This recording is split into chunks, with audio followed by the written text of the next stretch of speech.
इस क्लास को स्टार्ट कर देंगे।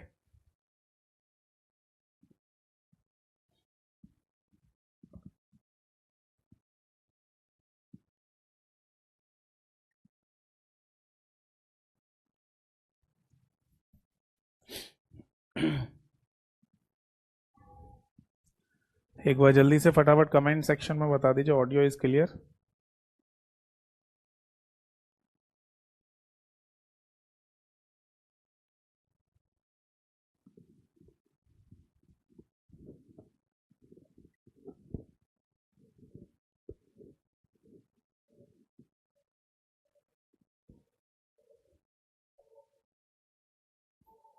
ठीक है जी, तो शुरू करते हैं अपने सेशन को और अपने इस क्लास को। ठीक है, तो जैसा कि है ना, मैं देख पा रहा हूँ कि लास्ट क्लास में है ना हम डिस्कस कर रहे थे नेटवर्किंग वाले चैप्टर को।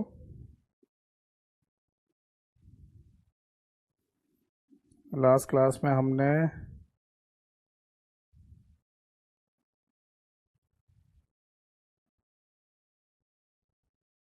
नहीं, कंप्यूटर सिक्योरिटी वाला चैप्टर हो गया था ना।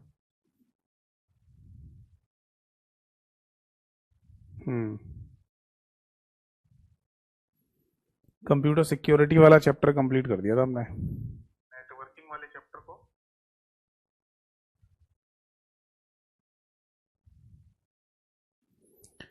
चलो ठीक है फिर, तो आज के सेशन में है ना मैं डिस्कस करने जा रहा हूँ अपना एक और नया चैप्टर जिसका नाम है बेटा डेटाबेस। डेटाबेस के बारे में और चर्चा कर लेते हैं, ठीक है।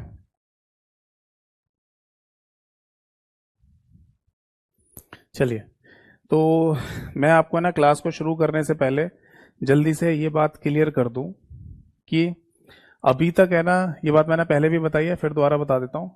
एक तो हमारा जो कंप्यूटर आर्किटेक्चर वाला चैप्टर था, ठीक है, यानी कि सबसे पहला वाला चैप्टर, वहां से लेकर कंप्यूटर सिक्योरिटी वाला जो चैप्टर है, ठीक है, वहां से लेकर कंप्यूटर सिक्योरिटी वाला जो चैप्टर है यहां तक सभी लोगों को करना है ना। मैं लिख देता हूं, कंप्यूटर सिक्योरिटी वाले चैप्टर तक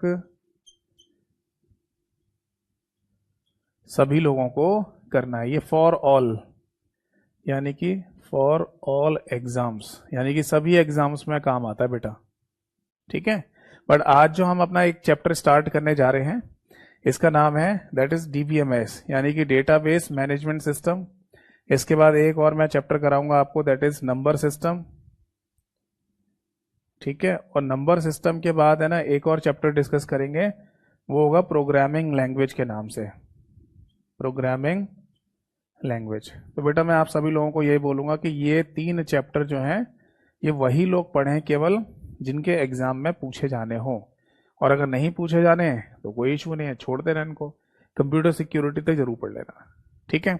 तो चलिए शुरू करते हैं आज के सेशन को, आज की क्लास को। सबसे पहले नमस्कार सभी को, सभी को नमस्कार।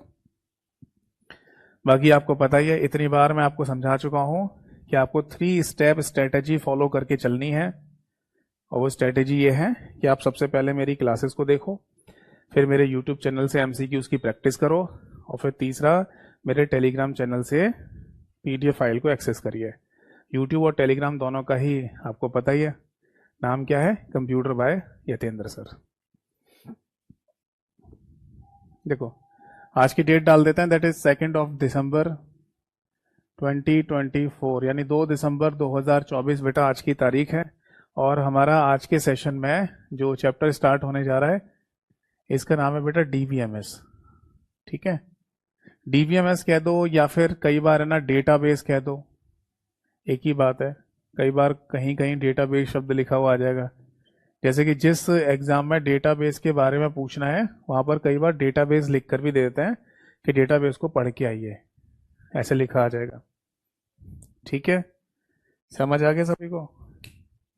या फिर डीबीएमएस शब्द भी लिखा हुआ आ सकता है, ठीक है। अब मैं समझाता हूं, आप ध्यान से समझते जाइए, कोई डाउट है तो पूछते जाइए।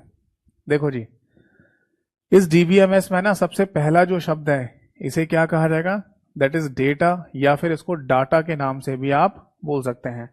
अब मैं चाहूंगा कमेंट सेक्शन में जो भी बच्चे लाइव हैं केवल है ना शॉर्ट में, बहुत कम शब्दों में लिखकर बताएं कि आप डेटा शब्द से क्या समझते हैं, डेटा का मीनिंग क्या होगा।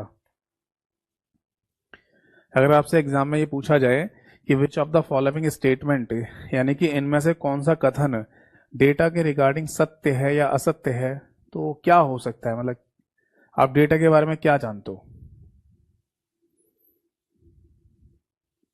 क्या हो सकता है डेटा कंप्यूटर के केस में, बताइए कमेंट सेक्शन में।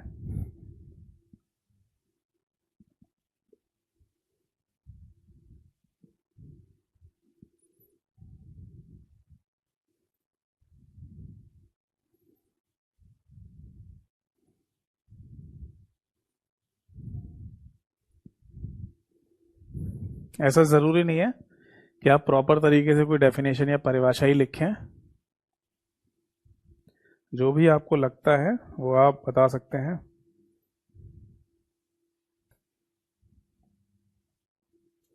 चलिए, जैसे है ना, एक बच्चे ने लिखा नेटवर्क को डेटा कहते हैं।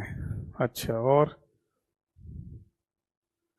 और कुछ आपको पता हो तो बताइए।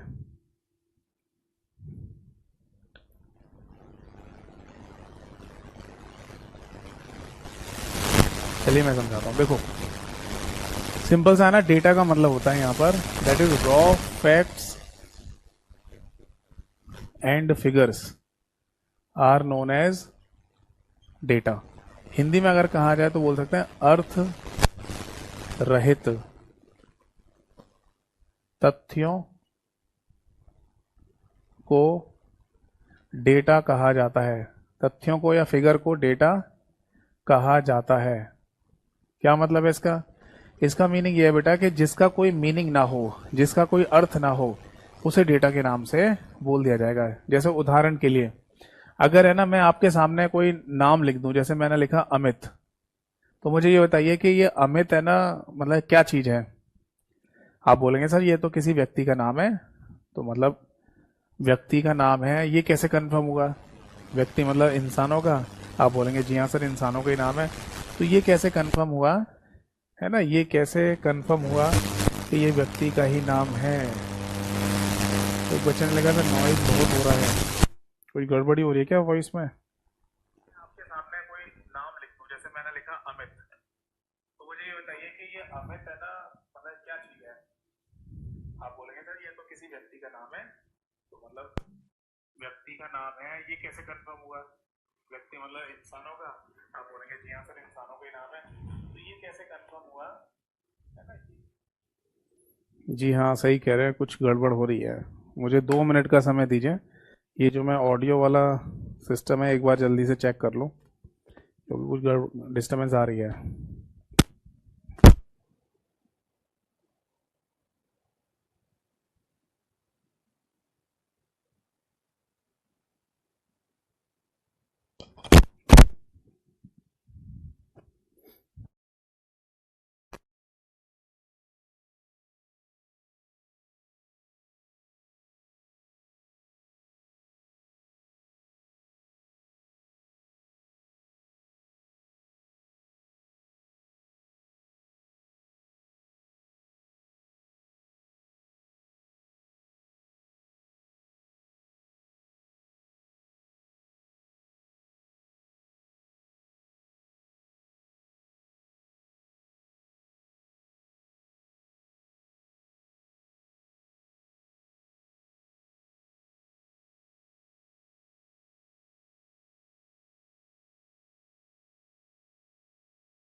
अभी वॉइस ठीक है।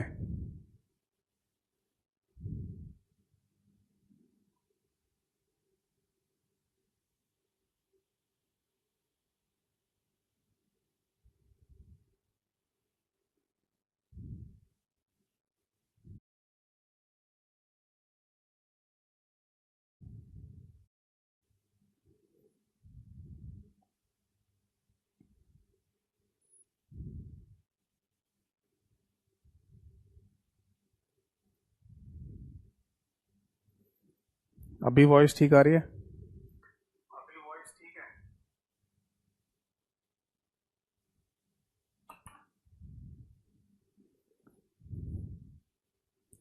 आई थिंक है ना, अब वॉइस ठीक है, अब कोई इशू नहीं हो रहा है। ठीक है, तो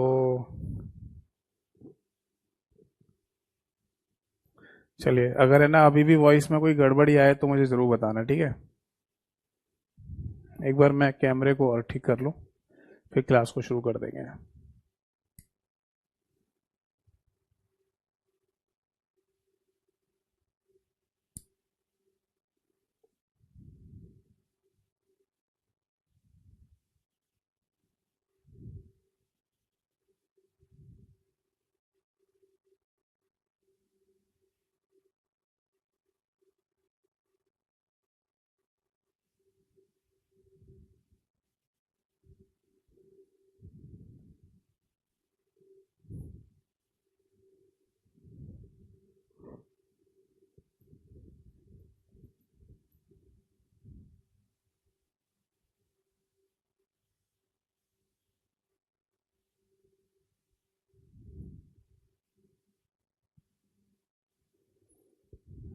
एक चीज़ और चेक कर लेते हैं बेटा, अब ज़्यादा सही दिखाई दे रहा है, अब ज़्यादा दिख रहा है? अब थोड़ी चमक ज़्यादा हो गई है ना?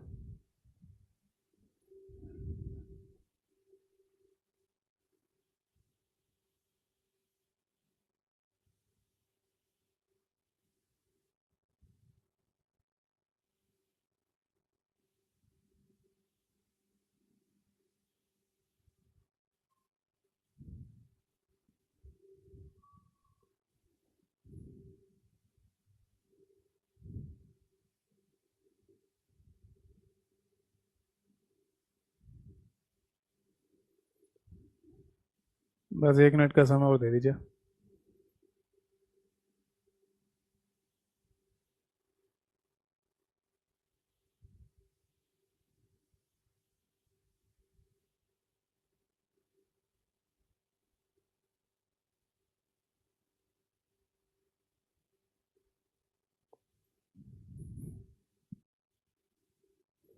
आई थिंक अब एकदम सही है ना, अब इसमें कोई इशू नहीं है। बोर्ड पे भी एकदम क्लियर दिखाई दे रहा है, सब कुछ ठीक है ना? चलो, अब पढ़ते हैं, ठीक है। तो मैं सॉरी फॉर इनकन्वीनियंस बोलूँगा, यानी कि माफ़ कीजिएगा। ठीक है, थोड़ा सा क्लास में डिस्टरबेंस हुआ, जैसा कि आप लोगों ने बोला सर वॉइस में कुछ गड़बड़ी आ रही है, तो थोड़ा सा हमारा टाइम खराब हुआ, इसके लिए सॉरी फॉर इनकन्वीनियंस, माफ़ कीजिएगा। तो शुरू कर रहे हैं अपने दोबारा से इस टॉपिक को। तो देखो बेटा, मैं ये कह रहा था, जैसे अमित ये शब्द लिखा हुआ है, ठीक है, तो इस शब्द का बेसिकली मीनिंग क्या है? तो आप शायद यही बोलेंगे सर ये किसी व्यक्ति का नाम है ना? आप है ना बोलेंगे कि सर किसी व्यक्ति का नाम है। तो व्यक्ति का नाम कैसे पता चला आपको कि ये किसी व्यक्ति का नाम है? ठीक है, आप बोलेंगे सर हमने तो यही देखा है कि हमने ना जहाँ कहीं भी अपने आस पड़ोस में यही नोटिस किया है कि व्यक्ति के नाम ही हमें अमित देखने को मिलते हैं। अब मैं आपको ये कहना चाहूंगा कि एस मान लो, सपोज दैट, कि अगर अपने किसी व्यक्ति ने अपने पेट का नाम, अपने है ना किसी पालतू जानवर का नाम है ना किसी ने अमित रख लिया, तो कोई उसे जेल हो जाएगी, उसे 6 महीने की या साल भर की जेल कर दी जाएगी। आप बोलेंगे सर कैसी बात कर रहे हो, ऐसा कहाँ होता है कि है ना किसी जानवर का नाम है ना, पालतू जानवर का नाम अमित रख दिया जाए। बट देखो, अगर रख भी दिया जाए, कोई मूडी इंसान है वो रख दे, तो आप बोलेंगे सर कैसे रख देगा? क्यों, फिल्म में नहीं देखा आपने? एक मूवी नहीं आई थी अक्षय कुमार की, और उसमें एक डॉग भी था शायद, एंटरटेनमेंट मूवी का नाम था, एंटरटेनमेंट एंटरटेनमेंट कुछ ऐसा था। तो उस मूवी में भी है ना डॉग का नाम किरोड़ी मल या ऐसा कुछ रखा गया था। तो अब आप बोलेंगे सर वो तो मूवी है, तो कोई बात नहीं, मूवी नहीं है तो रियल लाइफ में भी हमें ऐसे नाम देखने को मिल जाते हैं। जैसे कि हमारी पड़ोस में एक डॉग है, एक घर है उसमें डॉग है, उसमें वो नाम रख रखा था, फीमेल डॉग थी जिसका नाम था लीजा। अब लीजा रे और लीजा हेडन, ये तो दो एक्ट्रेसेस के भी नाम है। ऐसे ही जब मैं स्कूल में पढ़ता था तो हमारे स्कूल प्रिंसिपल का एक डॉगी था जिसका नाम जैक्सन था। तो माइकल जैक्सन नाम नहीं है, जैकी रख लेते हैं, टॉमी रख लेते हैं। तो ये सब है ना आदमियों के जो नाम हैं, व्यक्तियों के जो नाम देखने को हमें मिलते हैं, वो किसी जानवर के भी रखे जा सकते हैं, है या नहीं? तो अगर किसी नाम को देखकर आपसे पूछा जाए कि ये क्या है, कौन है, तो आप क्लियरली बता नहीं सकते। आप ये भी नहीं बता सकते कि ये है ना कोई लड़का है लड़की है। आप बोलेंगे सर ये क्यों नहीं बता सकते, अमित नाम तो हमारे आसपास के वातावरण में केवल लड़कों के ही नाम हमें देखने को मिलते हैं। तो बेटा ऐसा भी जरूरी नहीं है। आप पंजाब में चले जाओ, वहां पर लड़के और लड़कियों के बहुत सारे नाम कॉमन होते हैं। जैसे लखविंदर, शायद लड़के का नाम भी हो सकता है और लड़की का नाम भी हो सकता है। तो फिर लखविंदर नाम से कैसे पता चलेगा कि लड़का है लड़की है? यानी हम किसी शब्द को देखकर है ना नहीं बता पा रहे हैं कि वो एग्जैक्टली क्या है। तो इसका सिंपल सा मतलब है कि वो एक रॉ फैक्ट है, यानी कि जिसका कोई भी अर्थ नहीं है, अर्थ रहित तथ्य है। समझ में आई बात या नहीं? आप इस शब्द को देखकर बता नहीं पा रहे हो कि क्या चीज है, दैट इज द डेटा। इसी को डेटा कहा जाता है। सपोज दैट मैं आपके सामने एक शब्द लिखूं स्टूडेंट और आपसे पूछूं कि इसका मीनिंग क्या है, तो आप बोलेंगे सर इसका तो पता है हमें, हिंदी में से छात्र छात्रा कहा जाता है, पढ़ने वाले बच्चों के लिए स्टूडेंट शब्द का इस्तेमाल करते हैं, है ना? बट ये शब्द जब पहली बार आपके सामने आया होगा, जरूरी थोड़ी है कि आप अंग्रेजी सीख कर ही पैदा हुए होंगे। आपको अंग्रेजी पहले से नहीं आती थी ना, अगर हिंदी बेल्ट के आदमी हैं तो, हिंदी क्षेत्र में पैदा हुए हैं तो जब ये शब्द पहली बार किसी किताब में या कहीं पर आपके सामने आया होगा, किसी ने बोला होगा, तब तक भी तो आपको उसका मीनिंग नहीं पता था। आपको पता ही नहीं था कि स्टूडेंट क्या होता है। तो जब किसी ने समझाया होगा आपको कि पढ़ने या पढ़ने वाले छात्र छात्राओं को है ना स्टूडेंट कहा जाता है, तब इसका मीनिंग आपको पता चला। यानी कि जब तक आपको इस शब्द के बारे में नहीं पता था, तब तक ये क्या था, रॉ फैक्ट, यानी कि डेटा। अब सपोज दैट क्या है ना, मैं एक इंस्टीट्यूट का नाम लिख देता हूं यहां पर, दैट इज पैरामाउंट। अगर दिल्ली मुखर्जी नगर में आप चले जाएं तो वहां एक इंस्टीट्यूट का नाम भी है, दैट इज पैरामाउंट, है ना? एक बच्चे ने लिखा है सर नॉइज हो रही है फिर से। अब देखो बेटा ये मेरे हाथ में तो है नहीं, अब किस टेक्निकल एरर की वजह से ये नॉइज आ रही है ना? अब मैं इसे ठीक करने की कोशिश करूं तो तुम कौन है ये सुधीर, फिर तुम ये लिखते हो कि सर आधा घंटा तो ऐसे ही निकल गया। तो ना मतलब चिट भी आपकी और पट भी आपकी, है ना? मैं इस चीज को ठीक करूं तो भी आप है ना लिख रहे हो सर ऐसे ही निकल गया टाइम, तो और नहीं ठीक करूं तो आप बार बार मैसेज कर रहे हो कि सर नॉइज आ रही है फिर से। तो मतलब क्या करूं? आपके घर आ जाऊं पढ़ाने के लिए? आप एड्रेस दे दो, टिकट करा दो मेरी, आपके घर आ जाऊंगा। हद होती है। या तो अपनी एक बात पर हो ना, सीधे सीधे बोलो सर वॉइस ठीक नहीं आ रही है। देखो टेक्निकल चीजें कभी ना कभी गड़बड़ हो सकती हैं, समझिए इस बात को। ये हमारे हाथ में तो है नहीं, तारों से जुड़ा हुआ है सारा सिस्टम। मान लो अगर कोई तार या वायर थोड़ा बहुत डिस्टरबेंस हो भी गया हो, गड़बड़ हो गया हो, तो वो हमारे हाथ में थोड़ी है ना? तो टेक्निकल चीजें आपको आपके घर पर बैठकर तैयारी कराई जा रही है, वो भी ना के बराबर एक फीस में, नॉमिनल सी फीस में, ठीक है? यही चीज आप दिल्ली मुखर्जी नगर में आपके आके पढ़ोगे सारी चीजों को, तो आपको बहुत ज्यादा फीस देनी पड़ेगी, आना जाना पड़ेगा। अब नॉमिनल सी चीज आपके घर पर प्रोवाइड करा रहे हैं, पूरे सिस्टम को तैयार करके, तारों से कंप्यूटर से चलता है ये चीज़ है, और उसमें थोड़ी बहुत गड़बड़ी आ जाए तो इस चीज़ को थोड़ा सा पेशेंस रखो। या तो बोलो मत कि सर बार बार है ना नॉइज गड़बड़ हो रही है, होने दीजिए, क्या फर्क पड़ रहा है ना? जैसा चल रहा है चलने दो, देखेंगे बाद में। और अगर मैं आपके कहने पर ठीक भी कर रहा हूँ तब आप शिकायत कर रहे हो सर आधा घंटा तो ऐसे ही निकल गया, तो फिर इसमें मैं क्या कर सकता हूँ बताना? अब ये चीज़ें मेरे हाथ में थोड़ी होती है कि जब मैं मान लो क्लास शुरू करने जा रहा हूँ, मुझे पता ही होगा कि अचानक से किसी वायर की वजह से या किस वजह से प्रॉब्लम आ जाएगी।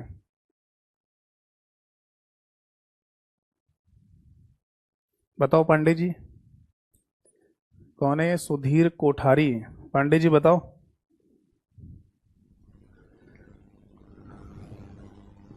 देखो अब मैं सभी लोगों को ये बोलूंगा, सभी लोगों को, कि देखो बहुत ज्यादा वॉइस में गड़बड़ी हो, बहुत ज्यादा दिक्कत हो रही हो, तो आप मुझे बताइए, ठीक है? कि सर गड़बड़ी ज्यादा हो रही है, हम सुन नहीं पा रहे हैं, ठीक है?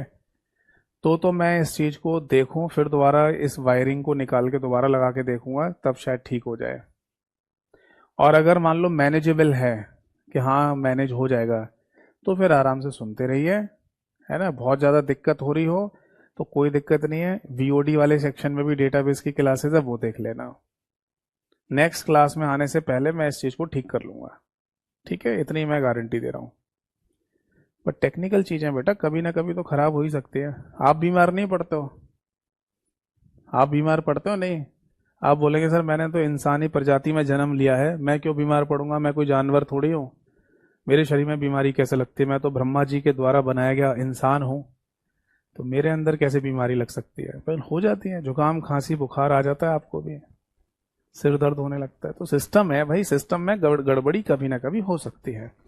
तो पेशेंस रखना जरूरी है, धैर्य रखना जरूरी है, ठीक है।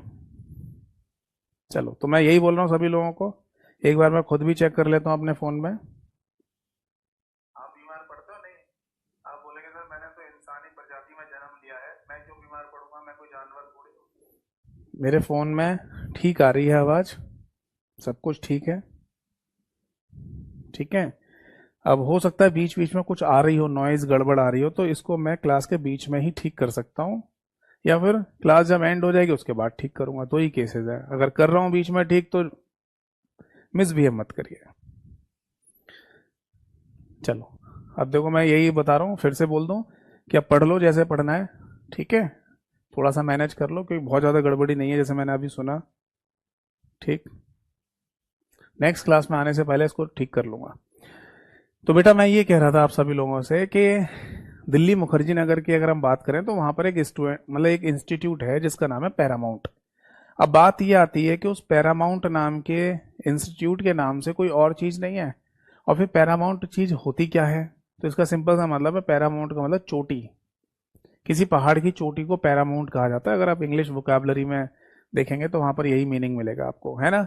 तो पैरामाउंट अगर आपके सामने शब्द लिख दिया जाए तो मुझे ये बताइए कि ये शब्द किसी पहाड़ की चोटी के लिए इस्तेमाल में लाया जा रहा है, या ये शब्द पैरामाउंट इंस्टीट्यूट के लिए लिया जा रहा है जो मुखर्जी नगर में है दिल्ली में, या फिर पैरामाउंट बिल्डर्स के लिए ये नाम लिखा गया है जो नोएडा वाले क्षेत्र में, यूपी में नोएडा में कंस्ट्रक्शन का काम करते हैं, बिल्डिंग्स बनाते हैं। तो ये नाम पैरामाउंट किस के लिए लिया जा रहा है, पता चल रहा है? नहीं ना, कंफ्यूजन है ना। तो फिर आपको इसे क्या बोलना पड़ेगा? दैट इज डेटा, यानी ये एक रॉ फैक्ट है जिसका कोई मीनिंग नहीं है, तो इसे हम डेटा के नाम से बोल देंगे, ठीक है। अब इसको थोड़ा सा मीनिंगफुल बनाने की कोशिश करते हैं, जैसे कि मैं ये अंग्रेजी का सेंटेंस लिख रहा हूं और इसमें मैं इसे कंप्लीट कर देता हूं। अब मैंने लिखा Amit is a student of Paramount, तो ये कंफर्म हो गया कि पैरामाउंट नाम का कोई इंस्टीट्यूट ही होगा, क्योंकि पैरामाउंट नाम का जो बिल्डर्स हैं जो कंस्ट्रक्शन का काम करते हैं, या पैरामाउंट जो पहाड़ की चोटी है वो तो पढ़ाने का काम नहीं करते होंगे ना। तो ये तो चलो कंफर्म हो गया कि ये अब एक इंस्टीट्यूट की बात चल रही है। अच्छा, स्टूडेंट का मतलब ये है कि छात्र या छात्रा जो पैरामाउंट में पढ़ता होगा। अब अमित क्या है? अमित अभी भी कंफर्म नहीं है कि ये लड़का है या लड़की है। चलो ठीक है, हमें ये ना पता चला हो कि ये लड़का है लड़की है, बट इतना तो कंफर्म हो ही गया कि अमित कोई विद्यार्थी है, कोई स्टूडेंट है जो पैरामाउंट नाम के इंस्टीट्यूट में पढ़ता है। बात समझ में आई या नहीं? तो अभी भी कंफर्म नहीं है कि लड़का है लड़की है, अभी भी ये कंफर्म नहीं है कि इंसान है कि जानवर है। बट अब आप बोलेंगे सर जानवर कौन सी पढ़ाई करते हैं? जानवरों के भी इंस्टीट्यूट होते हैं, अगर आप अमेरिका जैसे देशों में चले जाएं तो वहाँ के भी मतलब वहाँ बहुत ज़्यादा डेवलपमेंट है, तो मतलब उनके भी होते हैं, ट्रेनिंग स्कूल्स होते हैं जानवरों के भी, तो वो हो सकते हैं। चलो एक बार को जानवर वाला केस हटा दो, चलो। तो फिर अमित अभी भी कंफर्म नहीं है ना कि लड़का है लड़की है ना। बट इतना कंफर्म हो गया कि ये अमित की इंफॉर्मेशन है, यानी कि जानकारी है, और इस जानकारी में ये बताया जा रहा है कि ये पैरामाउंट नाम के इंस्टीट्यूट में पढ़ाई करता है या करती है। समझ में आ गई बात या नहीं? तो बस इसी बात को अब ऐसे समझो कि हमने अपने कंप्यूटर को, ये है बेटा हमारा कंप्यूटर, ठीक है जी, हमने अपने कंप्यूटर को डेटा दिया था जिसका कोई मीनिंग नहीं था। अब इस बात को एक कैलकुलेशन के रूप में ले लो, जैसे मैं कंप्यूटर को ये कह रहा हूं कि 2+2 करके बताओ क्या आंसर आएगा, तो कंप्यूटर इसे जोड़ के बता देगा कि आंसर 4 आएगा, है ना। तो कंप्यूटर को हम हमेशा क्या देते हैं? डेटा। और कंप्यूटर प्रोसेसिंग करने के बाद एक शब्द हम यहां पर लिखेंगे, दैट इज प्रोसेसिंग, जिसको हिंदी में कहा जाता है प्रसंस्करण क्रिया, प्रसंस्करण क्रिया। और इसे करने के बाद जो जनरेट करता है बेटा, उसी को है ना एक मीनिंगफुल इंफॉर्मेशन के नाम से बोला जाता है, जिसे हिंदी में सूचना कहा जाता है। बात समझ में आई या नहीं? यानी कि जब हम अपने कंप्यूटर को बोलेंगे कि 2+2 करके बता क्या आंसर आएगा, तो ये आंसर देगा दैट इज 4, यानी कि 4 आंसर दे देगा। बात समझ में आ गई या नहीं? ठीक है, तो हम अपने कंप्यूटर को जो भी कुछ दे रहे हैं वो सब क्या है? डेटा, जिसका कोई मीनिंग ना हो, यानी कि रॉ फैक्ट उसे कहा जाता है। एक छोटा सा एग्जांपल और बताता हूं आपको। जैसे ना जब आयरन की माइनिंग होती है, लोहे को खदानों से खोदकर निकाला जाता है, आयरन माइनिंग, तब जो मटेरियल निकलता है ना जमीन से, उसे ओर कहा जाता है। टेक्निकल नाम होता है इसका ओर, जिसे हिंदी में कच्चा लोहा भी आप कह सकते हैं। उस कच्चे लोहे से कुछ बन नहीं सकता, इसलिए उसमें कुछ और धातुएं यानी कि मटेरियल मिलाया जाता है, जैसे क्रोमियम, निकल जैसी धातुएं उसमें मिला देते हैं, तब जाके एक नया मटेरियल तैयार होता है, जिसे हम बोलते हैं स्टील। और स्टील के ढेर सारे है ना ऑप्शंस हम देखते हैं अपने दैनिक जीवन में, है ना, यूज करते हैं। फिर उसका एक और रिफाइनिंग प्रोसेस होता है, जिसे स्टेनलेस स्टील कहते हैं, जिसके बर्तन हम अपने घर में इस्तेमाल करते हैं, है नहीं? तो इसका सिंपल सा मतलब कि जो खदान से खोद कर निकाला जा रहा है कच्चा लोहा, उसका कोई मीनिंग था नहीं, तो वो क्या था? Raw material. उसे रॉ मटेरियल कह देते हैं, जिसका कोई मीनिंग ना हो। ऐसे कंप्यूटर के केस में ना रॉ फैक्ट शब्द का इस्तेमाल करते हैं। ठीक है, तो ये फैक्ट कौन कौन से हो सकते हैं? ये फैक्ट कौन कौन से हो सकते हैं जो यहाँ पर लिखे गए हैं? जैसे कि मैं यहाँ पर लिखकर बता देता हूँ। ये जो फैक्ट है ना, इसमें इंक्लूड हो सकता है, आप ये बात यहाँ पर लिख सकते हैं, इंक्लूडिंग, जैसे कोई फोटो है आपकी, यानी कोई इमेज है जो किसी पेन ड्राइव में, सीडी डीवीडी में या किसी मेमोरी कार्ड में है। पेन ड्राइव में, सीडी डीवीडी या मेमोरी कार्ड में है, जिसे आपने कंप्यूटर में नहीं लगाया है, तो ये भी क्या है? डेटा, जिसका कोई मीनिंग नहीं है। कैसे? अगर आप किसी पेन ड्राइव में कोई फोटो है, या सीडी डीवीडी में फोटो है, या मेमोरी कार्ड में फोटो है, तो इन CD DVD memory card pen drive को हवा में लेकर ऐसे घूमते रहोगे, तो क्या उन फोटो को देख सकते हो कभी? नहीं। जब तक कंप्यूटर में नहीं लगाएंगे, जब तक प्रोसेसिंग नहीं होगी, तब तक उनकी एक मीनिंगफुल इंफॉर्मेशन नहीं बनेगी, यानी फोटो मॉनिटर पर नहीं आएगी, है नहीं?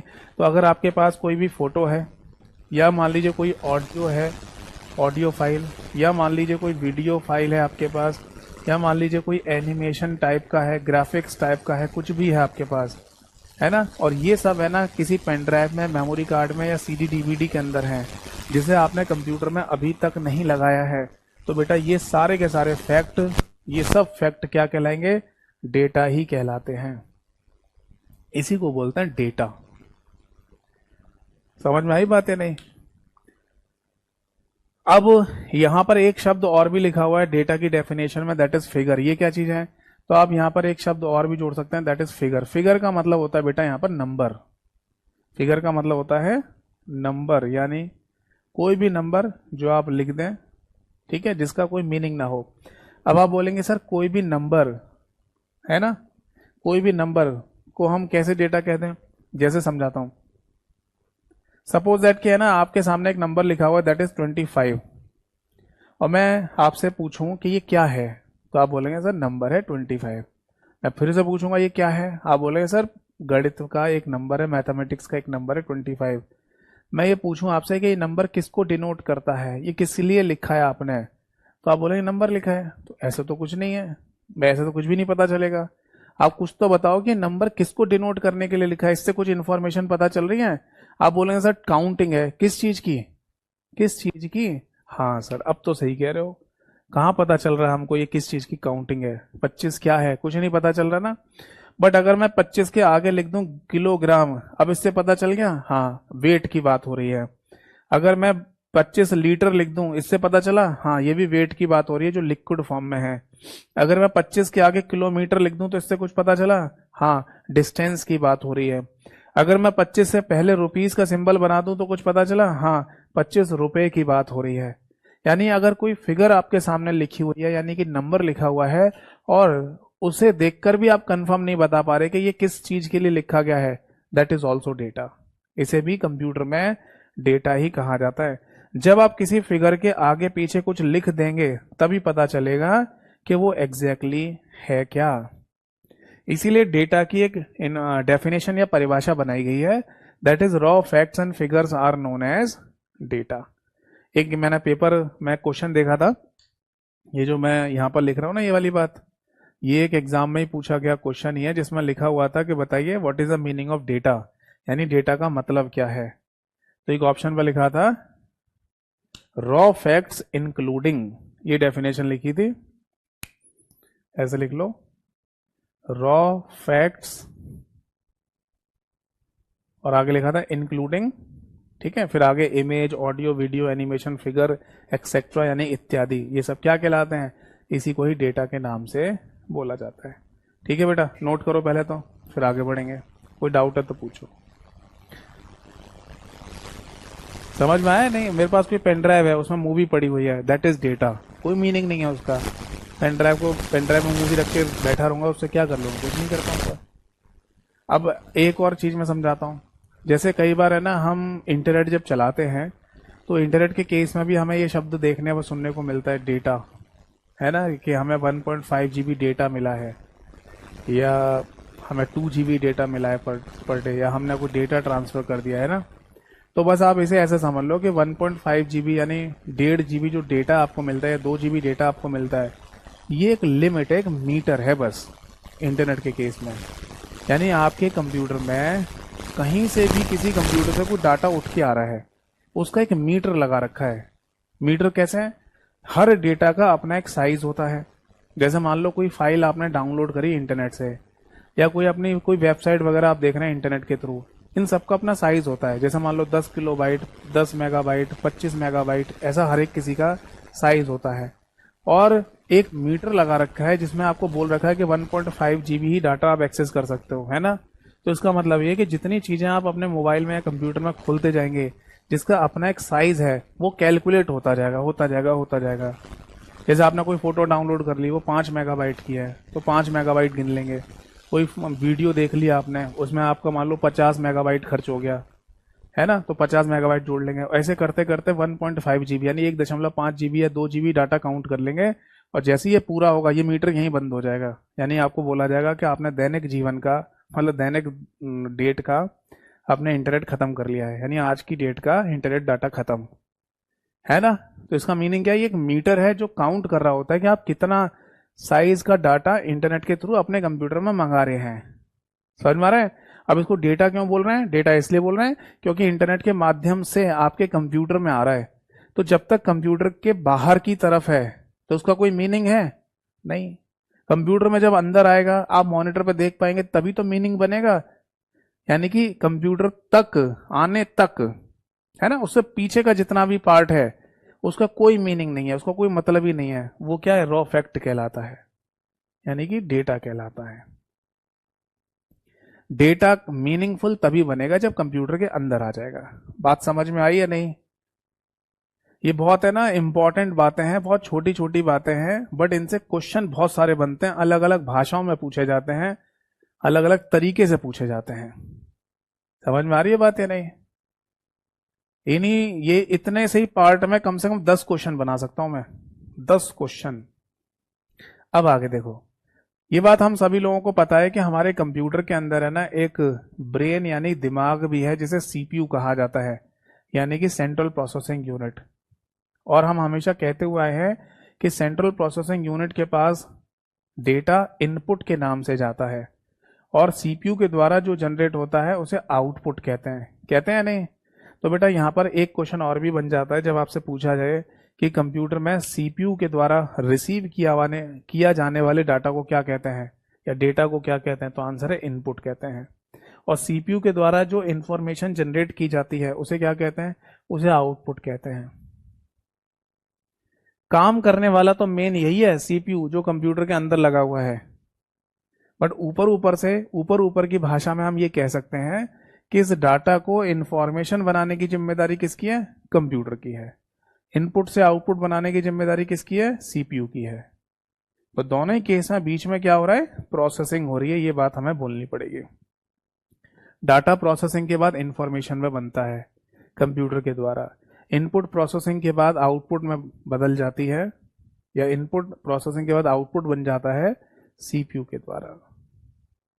क्लियर है जी? समझ आ गए सभी को? चलो ये बात हमें सबको समझ में आ गई। अब आगे बढ़ते हैं। नेक्स्ट पॉइंट आता है बेटा यहाँ पर, दैट इज डेटाबेस। अगला पॉइंट आता है डेटाबेस, जिसको हिंदी में डाटाबेस कहते हैं। ये क्या है इसको समझते हैं। आपको याद है बचपन में या स्कूल कॉलेज में जब हम जाते थे तो हमारी एक अटेंडेंस लगती थी, सुबह सुबह मॉर्निंग में अटेंडेंस लगती थी कि कौन बच्चा आया है कौन नहीं आया है। कई बार तो है ना हर लेक्चर में ही लग जाती थी अटेंडेंस। तो जो अटेंडेंस का रजिस्टर था, क्या उस रजिस्टर को देखकर प्रॉपर कोई इंफॉर्मेशन किसी बच्चे के बारे में मिल सकती है? आप बोलेंगे सर मिल जाएगी। जैसे उदाहरण के लिए हम उस अटेंडेंस रजिस्टर को देखकर ये बता सकते हैं कि कोई बच्चा पूरे महीने में, एक महीने में कितने दिन एब्सेंट और कितने दिन प्रेजेंट रहा। हाँ बिल्कुल बता सकते हैं। तो इसका मतलब वो डेटा एक ऑर्गेनाइज तरीके से, सुसंगठित तरीके से रखा गया है। तो आंसर है जी हाँ। उस रजिस्टर के अंदर है ना हर एक बच्चे की जो अटेंडेंस है, प्रेजेंट एब्सेंट वाली अटेंडेंस, उसको प्रॉपर तरीके से ऑर्गेनाइज तरीके से रखा गया है। तो अगर मैं बोलूं कि इस रजिस्टर को और क्या कहा जा सकता है, तो इसका आंसर है डेटाबेस। डेटाबेस कहने का सिंपल से मतलब है that is organise collection of data, organised collection of data. इसको हिंदी में कहा जाएगा बेटा डेटा का सुसंगठित तरीके से रखा जाना। डाटा का, या डेटा कह दो, हिंदी में डाटा कहते हैं, इंग्लिश में डेटा कहते हैं। तो डाटा का सुसंगठित तरीके से, सुसंगठित तरीके से या सुसंगठित संग्रह, ऐसे कह दो, ठीक है। ऑर्गेनाइज कलेक्शन ऑफ डेटा यानी डाटा का सुसंगठित संग्रह क्या कहलाता है? इसी को हम डेटाबेस के नाम से बोल देते हैं। आप बोलेंगे सर रजिस्टर जो आपने बताया क्लासरूम का जो रजिस्टर था, केवल वही डेटाबेस का एग्जांपल होता है और कोई नहीं हो सकता? हो सकता है, हर जगह हमें डेटाबेस के एग्जांपल देखने को मिलते हैं रियल लाइफ में। जैसे उदाहरण के लिए कि है ना, हम किसी बिल्डिंग में अंदर एंटर कर रहे हैं या बिल्डिंग से बाहर जा रहे हैं, तो बिल्डिंग के मेन गेट पे जो गार्ड बैठा रहता है उसके पास भी एक रजिस्टर होगा। आपने देखा होगा अगर किसी बिल्डिंग अपार्टमेंट वगैरह में गए हैं आप, तो वहां पर वो गार्ड लिखता रहता है, नोट करता रहता है कि कौन सा व्यक्ति किस टाइम पर बिल्डिंग के अंदर गया, कौन से फ्लैट में गया है, वही नोट करता रहता है। तो वो रजिस्टर भी एक डेटाबेस है। समझ रहे नहीं? तो इसका मतलब डेटाबेस है ना, हमारे दैनिक जीवन में हमें बहुत जगह देखने को मिलता है। हाँ, बहुत जगह एग्जाम्पल है जहां पर किसी डेटा को ऑर्गेनाइज तरीके से रखा जा रहा हो। बस समझ में आ गई बात। अब दूसरी बात यह आती है कि क्या कंप्यूटर में भी डेटाबेस बनाया जा सकता है? हाँ बनाया जा सकता है। और अगर कंप्यूटर में बनाना है हमें डेटाबेस इस तरीके का, तो हम किस चीज का इस्तेमाल करें, क्या करना पड़ेगा हमको? तब बेटा हमको जरूरत पड़ेगी डीबीएमएस की। डीबीएमएस जिसका फुल फॉर्म होता है डेटाबेस मैनेजमेंट सिस्टम की, डेटाबेस मैनेजमेंट सिस्टम। अब ये क्या होता है? देखो डीबीएमएस यानी कि डेटाबेस मैनेजमेंट सिस्टम बेसिकली उन एप्लीकेशंस को कहा जाता है, यानी एप्लीकेशन सॉफ्टवेयर को कहा जाता है जिनकी मदद से हम अपने कंप्यूटर में डेटाबेस बना पाते हैं। तो यहां पर सिंपल सी डेफिनेशन लिख सकते हैं, लिख लीजिए, इट अलाउज, या फिर पहले तो ये लिख लो, डीबीएमएस यानी डेटाबेस मैनेजमेंट सिस्टम क्या होता है? एक एप्लीकेशन है जो अलाउ करती है यूजर्स को डेटाबेस बनाने के लिए, है ना। तो लिख सकते हैं it is an application, it is an application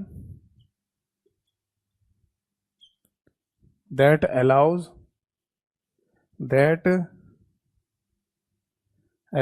to make database,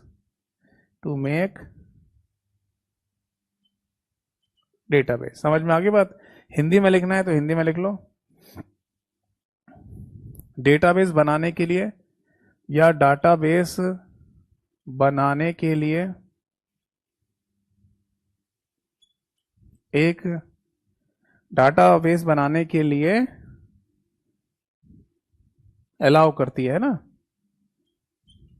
allow करती है या करती हो, ऐसे लिख लो, एक एप्लीकेशन। ठीक है, ऐसे लिख लो, या एप्लीकेशन शब्द को पहले लिख लेना, एक ही बात है। जैसा आप लिखना चाहें वैसा आप लिख सकते हैं।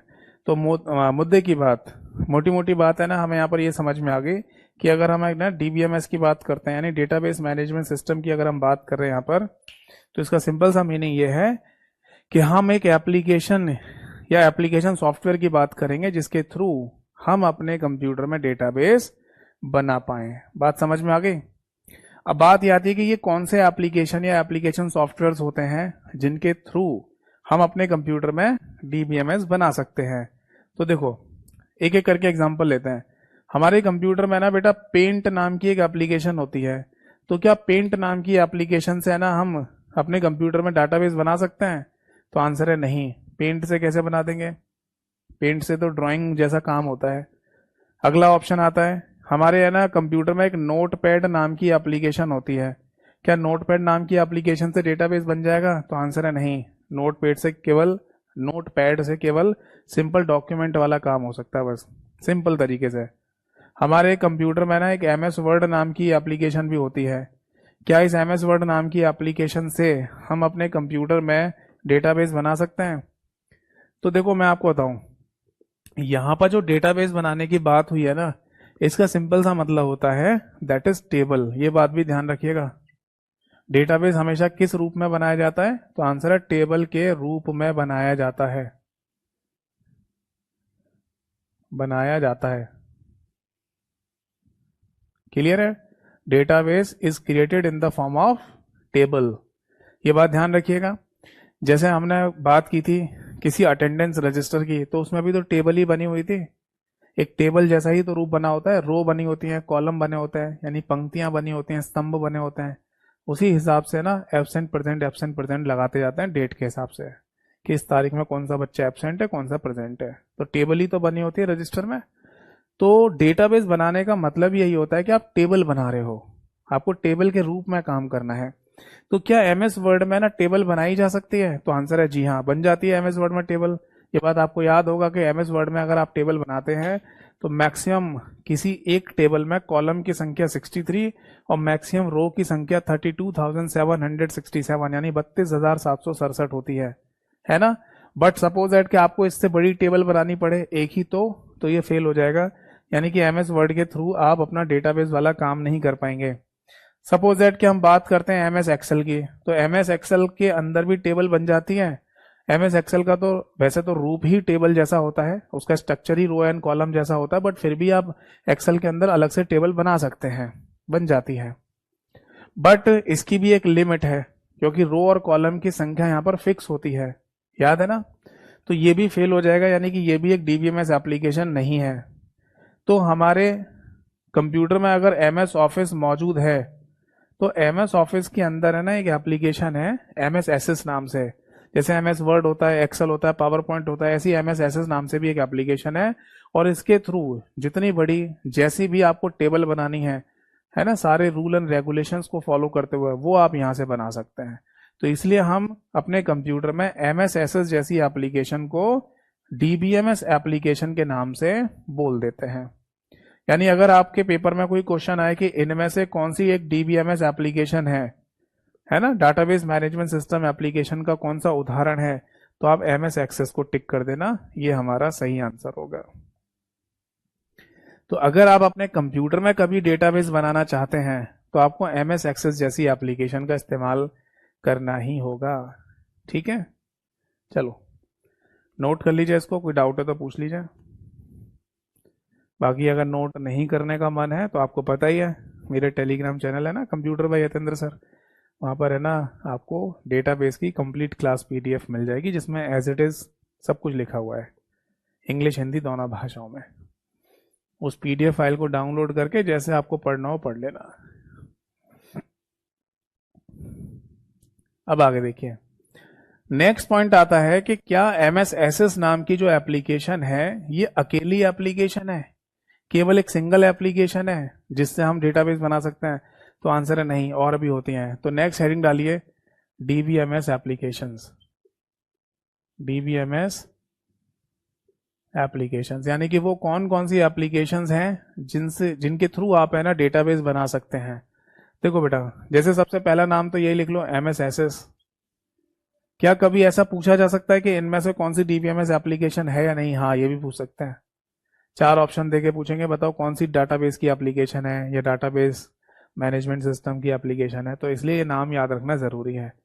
MSSS नाम लिख लीजिए, एक नाम लिखो बेटा ओरेकल, ये भी एक एप्लीकेशन है। एक नाम लिख लीजिए SQL सर्वर, एक नाम लिख लीजिए माई SQL, ये भी नाम की एप्लीकेशन है। एक नाम लिखिए बेटा DB2, एक लिख लीजिए बेटा DBase, एक लिख लो साइबेस, एक नाम लिखिए इंग्रीज। इनका कोई हिंदी नाम नहीं होता, ये ध्यान रखना, अंग्रेजी के नाम है क्योंकि ये एप्लीकेशंस के नाम है इसलिए, है ना। इंग्रीज हो गया। एक और नाम लिख लो बेटा इनफॉर्मिक्स, इनफॉर्मिक्स। एक और लिख लो फॉक्स प्रो, एक और लिख लीजिए Microsoft Visual FoxPro, Microsoft Visual FoxPro, ये लिख लीजिए। तो ये कुछ नेम मैंने आपके सामने लिखे हैं, इनमें से आप जो चाहें वो एप्लीकेशन सॉफ्टवेयर का या एप्लीकेशन का इस्तेमाल करके अपने कंप्यूटर में डेटाबेस बना सकते हैं। अब आप बोलेंगे सर ज़्यादातर कौन सी इस्तेमाल में लाई जाती हैं या ज़्यादातर केस में ना किस एप्लीकेशन का लोग इस्तेमाल करते हैं, तो बेटा देखो मैं आपको बता दूं कि अगर आप MS ऑफिस यूज़ कर रहे हैं, है ना, Word Excel PowerPoint use कर रहे हैं, तब उस कंडीशन में MSSS का इस्तेमाल लोग कर लेते हैं इस एप्लीकेशन का। ऐसा क्यों? ऐसा इसलिए कि ये जो एप्लीकेशन है MSSS, ये MS ऑफिस के अंदर ही मिल जाती है, इसको अलग से लाने की ज़रूरत नहीं है। आप अपने कंप्यूटर में MS ऑफिस अगर इंस्टॉल करते हैं, डालते हैं, तो वर्ड एक्सेल पावर पॉइंट जैसे आते हैं वैसे ये भी आ जाती है एप्लीकेशन, ठीक है। और एक ओरेकल नाम की जो एप्लीकेशन है ये भी काफ़ी फेमस है, इसका इस्तेमाल भी लोगों के द्वारा किया जाता है ज़्यादातर केस में जहाँ पर डेटाबेस का काम चल रहा हो। तो इसलिए 2 एप्लीकेशन काफ़ी फेमस है। बाकी SQL server, My SQL, DB2, DBase, Sybase, Ingres, Informix, FoxPro, Microsoft Visual FoxPro, इनका इस्तेमाल जिसको भी करना हो वो कर रहा है अपने हिसाब से, ठीक है। तो ये आप यहाँ पर नोट कर लीजिए। कोई डाउट है तो पूछो।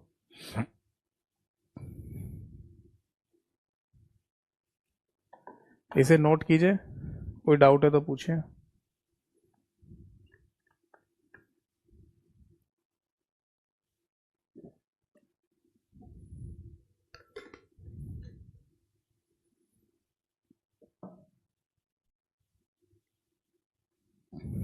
क्लियर है?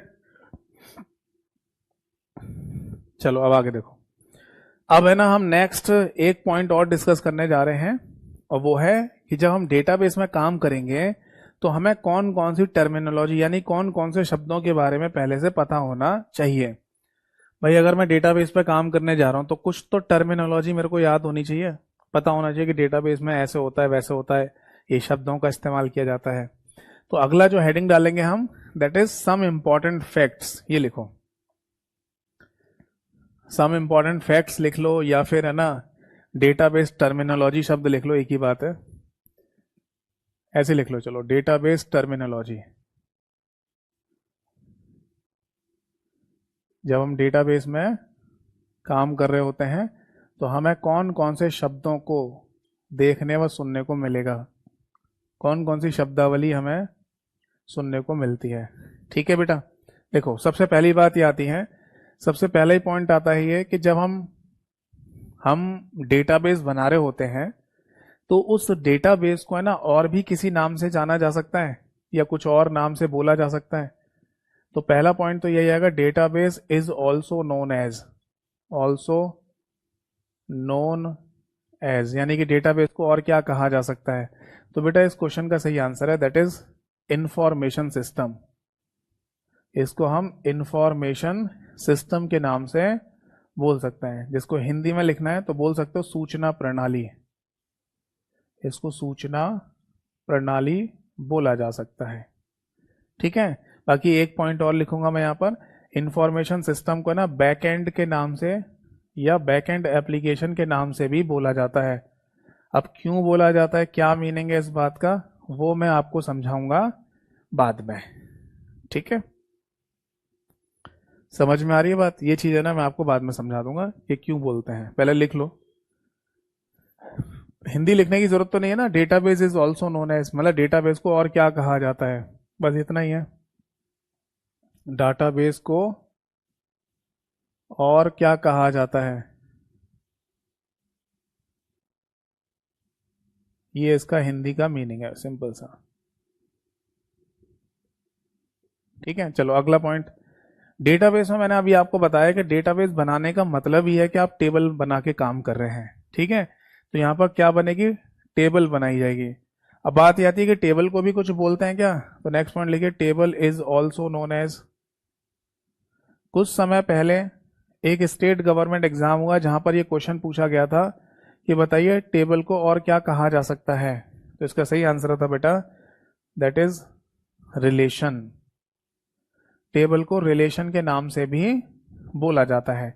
ये रिलेशन का मतलब हिंदी में नहीं लिखेंगे, लिखेंगे अंग्रेजी में ही। वैसे हिंदी में इसका मीनिंग होता है संबंध, रिलेशन।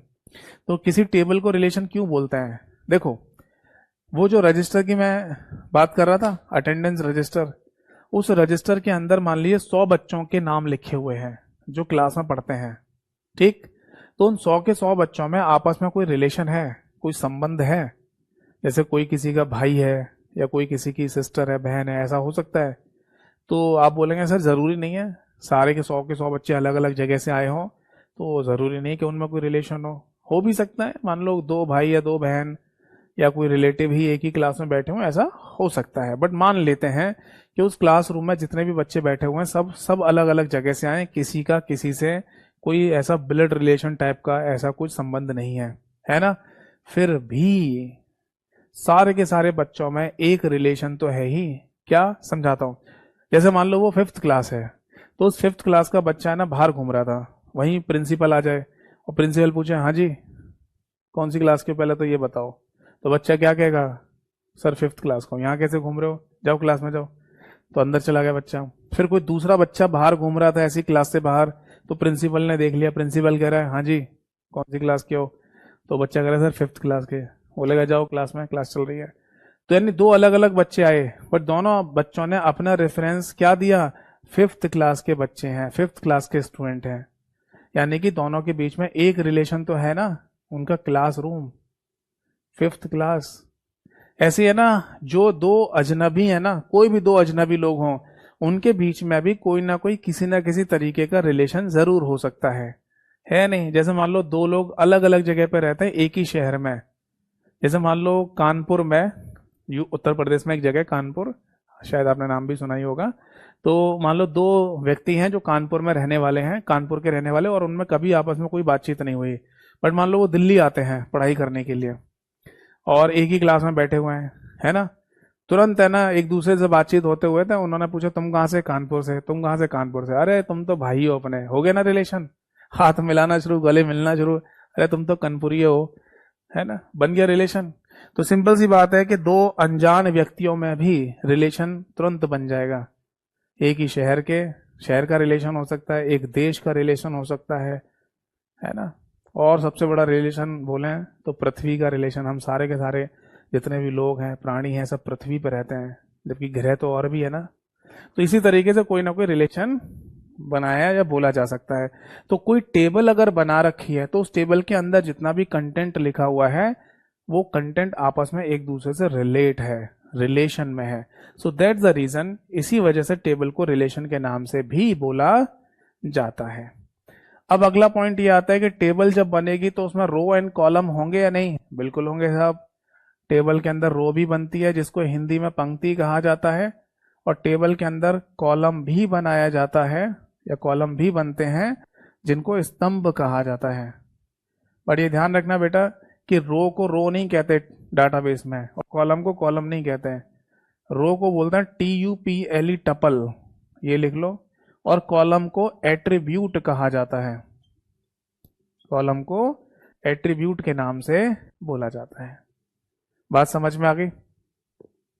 देखो, लिखने को लिख सकते हैं कि टेबल के अंदर रो है कॉलम है, जबकि डेटाबेस के टर्म में बोलते नहीं है, बस रो को टपल और कॉलम को एट्रीब्यूट के नाम से बोल देता है। बात समझ में आ गई सभी को? क्लियर है?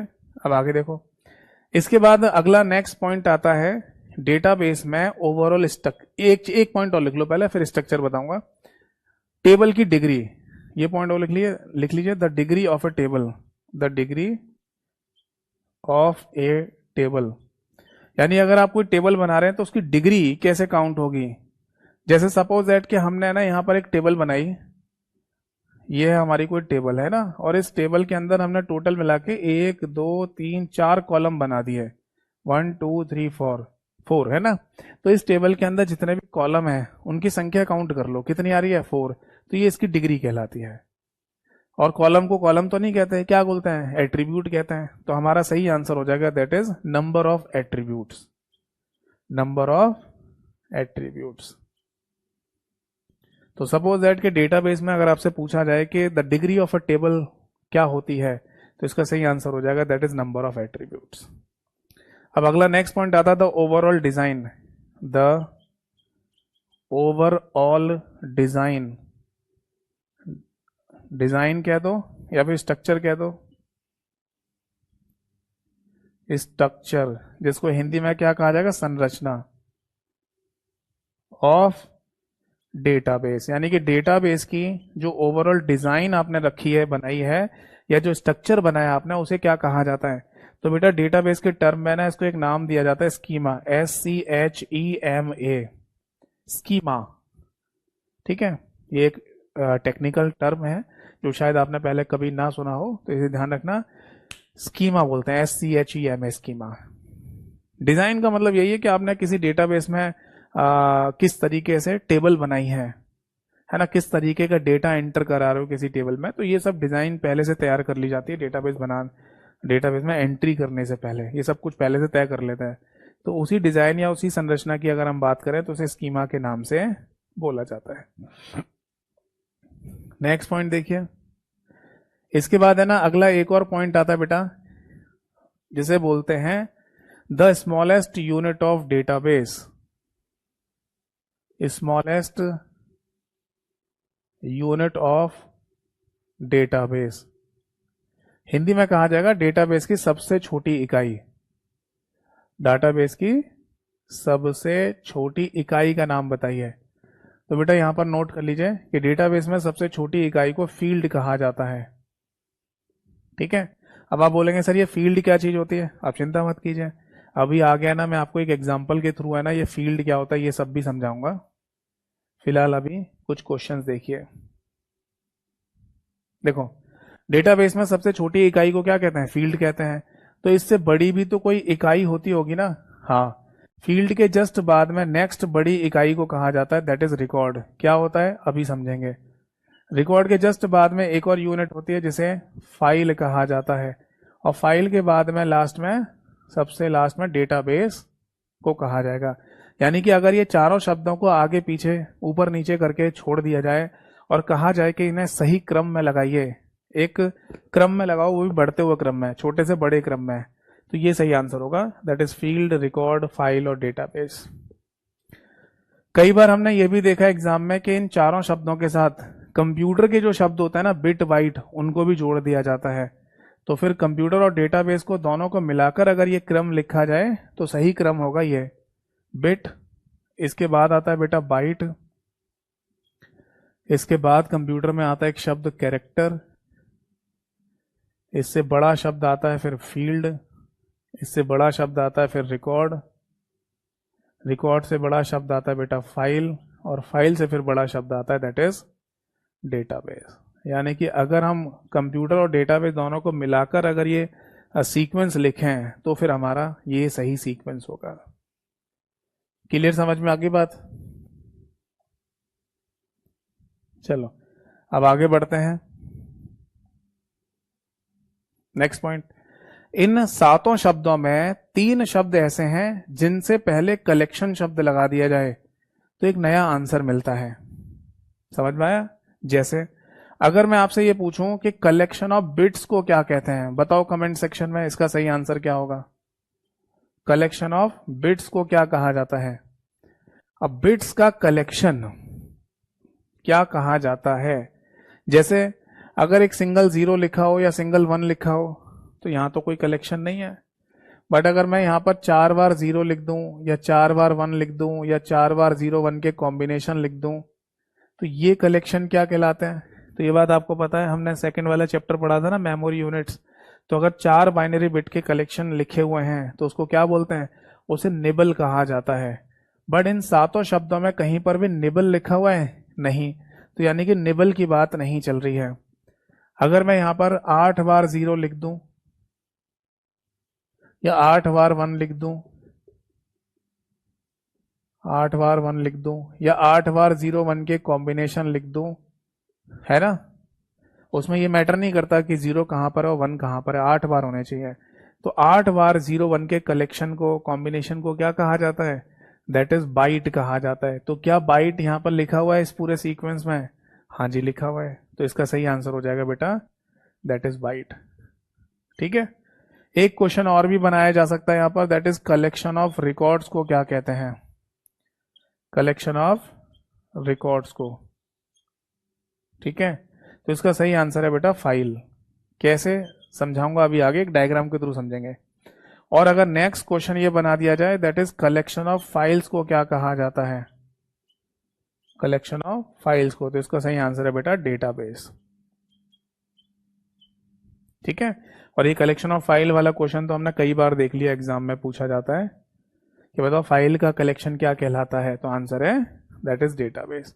इसे नोट करिए, फिर एक डायग्राम के थ्रू इनको समझाता हूं ये फील्ड, रिकॉर्ड, फाइल, डेटाबेस क्या होते हैं।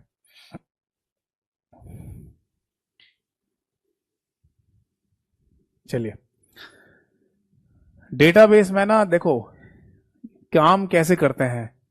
डेटाबेस में अगर आपको काम करना है तो दो तरीके से किया जा सकता है, या तो डायरेक्टली डेटाबेस पे काम कर लो या इनडायरेक्टली कर लीजिए। इनडायरेक्टली का मतलब क्या है?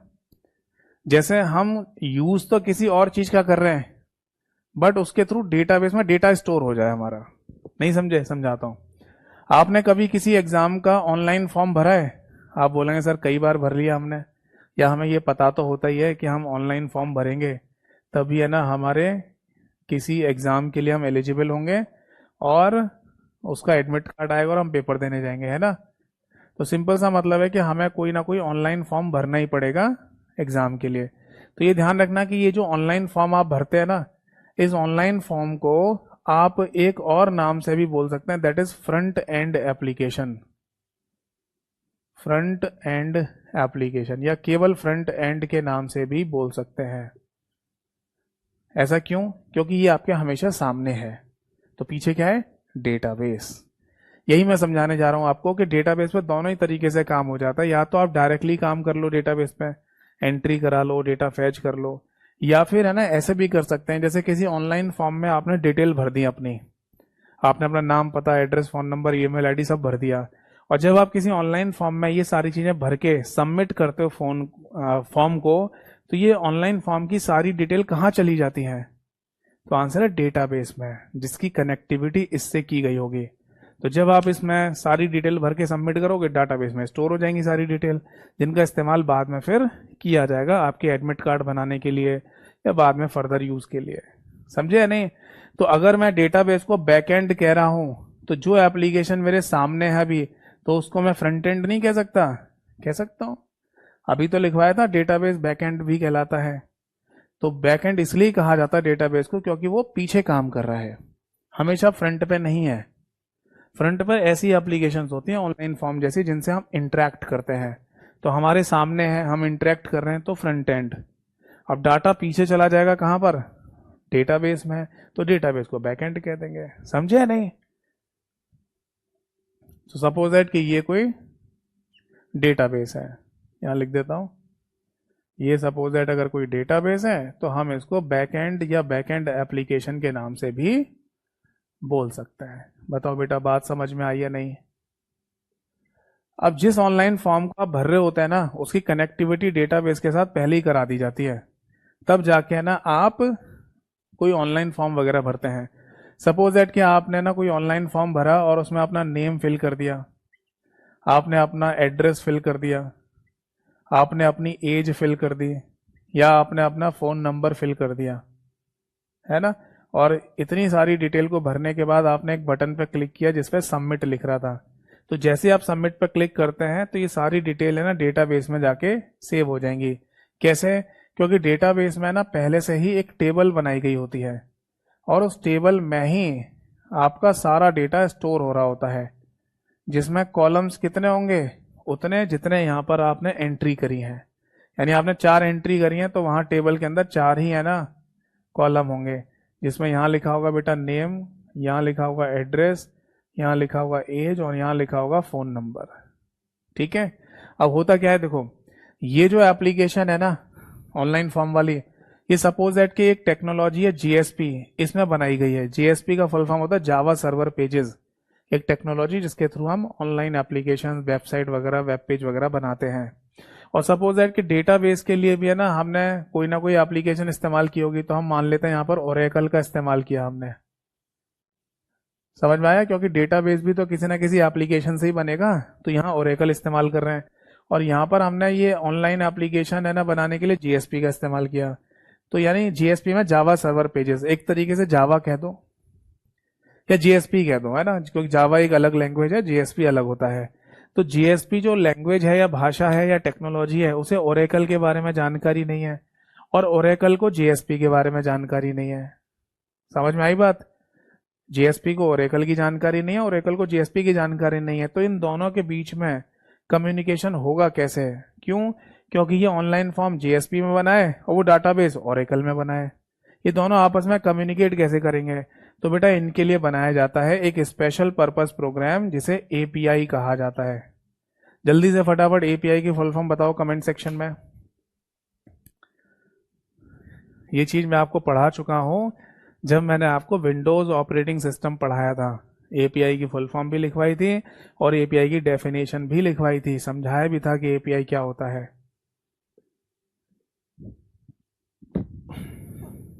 ठीक है।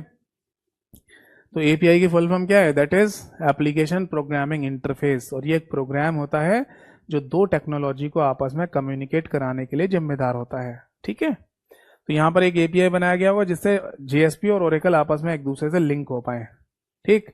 अब जहां पर आप ये नेम डाल रहे हो ना, इस डब्बे को क्या बोलेंगे? तो इस डब्बे को है ना टेक्निकल भाषा में टेक्स्ट बॉक्स कहा जाता है। ऐसे ये भी text box, text box, text box, यानी टोटल 4 टेक्स्ट बॉक्स में आप टेक्स्ट को एंटर करेंगे।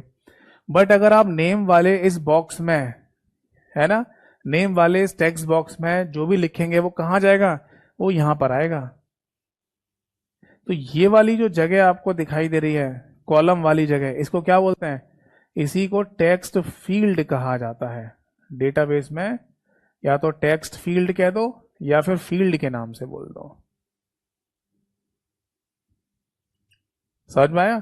तो डेटाबेस का मतलब है टेबल से, और टेबल में जो कॉलम वाली जगह है जहां पर डेटा आना है आपका, उसी को फील्ड कहा जाता है।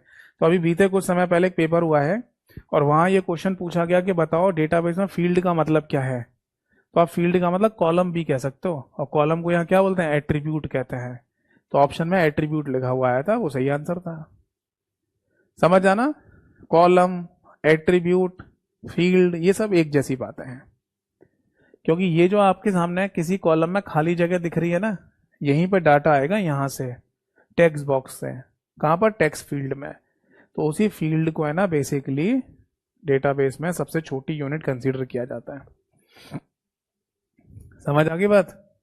तो सपोज दैट किसी व्यक्ति का नाम है अमित, उसका एड्रेस था दिल्ली, एज है उसकी बेटा 24 और फोन नंबर है 123। ठीक। अब किसी व्यक्ति की डिटेल को अगर आप रो वाइज यानी कि पंक्ति वाइज देख रहे हैं तो उसे क्या कहा जाएगा? उसी को बेटा कहा जाता है रिकॉर्ड। डेटाबेस में सेकंड यूनिट मैंने बताया था ना, सबसे छोटी यूनिट क्या होती है? That is field. और फील्ड के बाद सेकंड यूनिट का नाम क्या है?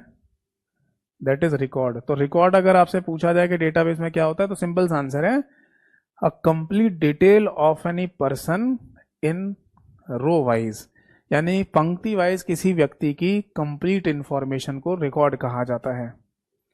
फिर तीसरा पॉइंट क्या आएगा? देखो अकेला अमित का ही रिकॉर्ड थोड़ी होगा, ये तो रिकॉर्ड नंबर 1 है मान लीजिए।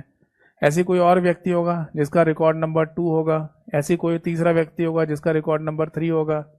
क्योंकि ऑनलाइन फॉर्म है ना, कोई एक व्यक्ति थोड़ी भरता है, बहुत सारे बच्चे भरेंगे ऑनलाइन फॉर्म को, तो है नहीं। तो ऐसे मान लो जितने भी रिकॉर्ड्स होंगे, फाइनली ये रिकॉर्ड कभी ना कभी कंप्लीट हो जाएंगे, क्योंकि ऑनलाइन फॉर्म की भरने की डेट लास्ट डेट होती है।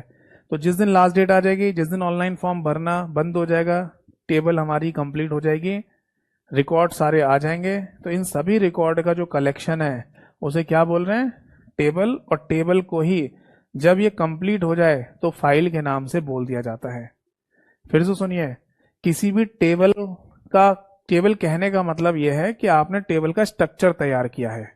फिर से सुन लो, किसी भी टेबल को टेबल कहने का मतलब है कि आपने टेबल का स्ट्रक्चर तैयार किया है, टेबल बना ली, रो कॉलम बना लिया आपने, कंडीशंस लिख दी आपने। बट उस टेबल में रिकॉर्ड आने लग जाएं और रिकॉर्ड सारे के सारे कंप्लीट हो जाएं, बंद हो जाए रिकॉर्ड्स आना, तब उस कंप्लीट टेबल को फाइल भी कहा जाता है। लिखना चाहते हो तो कहीं लिख लीजिए, नहीं तो याद रखिएगा कि किसी कंप्लीट टेबल को जिसमें रिकॉर्ड्स फाइनली सारे के सारे आ चुके हैं, जहां पर कलेक्शन ऑफ रिकॉर्ड्स हो चुका है, तो उसे फाइल के नाम से भी बोला जाता है। और फिर सबसे लास्ट में वर्ड आ जाता है बेटा डेटाबेस, यानी कि पूरा का पूरा डेटाबेस। जैसे मान लो ये बोर्ड एक पूरा डेटाबेस है बड़ा सा, और यहाँ पर छोटी छोटी कई सारी टेबल बनी हो, है ना, तो उन टेबल का कलेक्शन यानी कि फाइल का कलेक्शन क्या कहलाएगा, डेटाबेस कहलाएगा। तो ये तो बताया था, रिकॉर्ड का कलेक्शन क्या होता है, फाइल, और फाइल का कलेक्शन होता है डेटाबेस। बताओ जी, बात समझ में आई है नहीं? तो आई होप सो, है ना, जो डेटाबेस का एक बेसिक कॉन्सेप्ट है वो आप सभी लोगों को समझ में आ गया होगा। मैंने साथ के साथ ये भी बताया है कि एग्जाम्स में क्वेश्चन कैसे पूछे जाते हैं, कहाँ से पूछे जाते हैं। अब नेक्स्ट क्लास में आगे के शब्दों के बारे में जानकारी लेंगे, जैसे कि डेटाबेस में प्राइमरी की, कैंडिडेट की, फॉरेन की का कॉन्सेप्ट क्या होता है, डेटाबेस में ना एसक्यूएल भाषा का मतलब क्या है, ठीक है, डेटाबेस में रिडंडेंसी, नॉर्मलाइजेशन, ये शब्द क्या होते हैं, तो इनकी चर्चा करेंगे नेक्स्ट क्लास में। ठीक है जी, तो आई होप सो कि यहाँ तक की कहानी आप सभी लोगों को समझ में आ गई होगी। मैं फिर से बोलूँगा कि शुरुआत में आज की क्लास में थोड़ा सा डिस्टर्बेंस हो गया ऑडियो की वजह से, जैसे कि कुछ बच्चों ने बोला सर ऑडियो गड़बड़ आ रही है, तो उससे थोड़ा सा ना टाइम हमारा निकल गया था, तो सॉरी फॉर इनकन्वीनियंस। आगे से हम ध्यान रखेंगे ऐसी टेक्निकल एरर ना आए, ठीक है। बाकी देखो, जाते आते यही बोलूँगा कि जो मेरी 3 स्टेप स्ट्रेटेजी है उसे फॉलो करते रहना, ठीक है। क्लासेस देखो, यूट्यूब चैनल से प्रैक्टिस करो, और टेलीग्राम से पीडीएफ फाइल एक्सेस करो। यही है आपकी कंप्यूटर की दुनिया, इससे अलग कुछ भी देखने की जरूरत नहीं है। मार्क्स ना आए तो कहना, ठीक है भाई। तो अगली बार मिलेंगे, नेक्स्ट टाइम मिलेंगे, तब तक के लिए नमस्कार सभी को, जय हिंद, वंदे मातरम।